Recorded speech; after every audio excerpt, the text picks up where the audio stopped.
Married women ఎవరైతే ఉంటారో ఓకేనా, రేపటి నుంచి మనకి స్కూల్స్ కూడా ఓపెన్ అవుతున్నాయి కాబట్టి పిల్లలు కూడా స్కూల్కి వెళ్ళిపోతారు.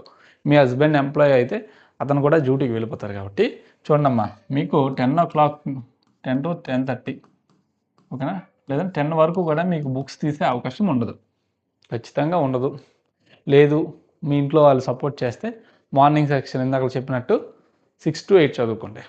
లేకపోతే మాత్రం ఖచ్చితంగా 10 వరకు మీరు పుస్తకం తీయడానికి అవ్వదు. ఎందుకంటే మనకు తెలుసు కాబట్టి ఆ బాధలన్నీ చూస్తుంటాం కాబట్టి ప్రతి ఇంట్లో పిల్లల్ని స్కూల్కి పంపాలి, హస్బెండ్ని క్యారేజ్ పెట్టి ఆఫీస్కి పంపాలి కాబట్టి 10 నుంచి 11 మీ ఇంట్లో పనులు ఏమైనా ఉంటే చేసుకోండి, నో ప్రాబ్లం.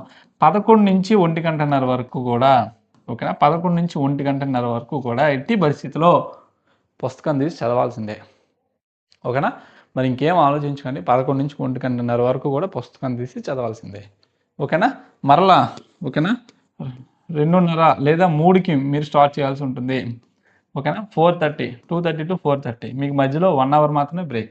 ఎందుకంటే 4:30 తర్వాత లేదా 5 తర్వాత పిల్లలు ఇంటికి వస్తారు, అదేవిధంగా హస్బెండ్ కూడా రావచ్చు, ఇంట్లో కొంచెం మీకు మరలా వర్క్ అనేది ఉంటుంది కాబట్టి మధ్యాహ్నం సెక్షను మార్నింగ్ 11 తర్వాత ఈ గ్యాప్ని మీరు ఎంత పెర్ఫెక్ట్గా యూటిలైజ్ చేసుకుంటే అంత బెటర్ రిజల్ట్ వస్తుంది. చాలామంది మన గ్రూప్ 2 కొట్టిన వాళ్ళలో ఓకేనా మహిళలు ఓకేనా హౌస్ వైఫ్స్ హోమ్ మేకర్స్ ఎక్కువ మంది ఉన్నారు.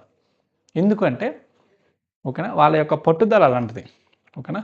ఫ్యామిలీ రెస్పాన్సిబిలిటీస్ ఎన్ని ఉన్నా సరే నేను డీటీ కొట్టాలి, నేను సబ్ రిజిస్టర్ అవ్వాలి అనే పట్టుదల కసి ఉంది కాబట్టి ఖచ్చితంగా ఈ విధంగా చదవడం జరిగింది. నైట్ అంటారా, నైట్ అనేది మీకు అప్పటికే బాగా ఇంట్లో పనులు చేసి అలసిపోతే రెస్ట్ తీసుకోండి, లేకపోతే మాత్రం అట్లీస్ట్ 1 hour అయినా చదవండి అమ్మ నైట్ ఓకేనా. ఏదో టైంలో డిన్నర్ అయిపోయిన తర్వాత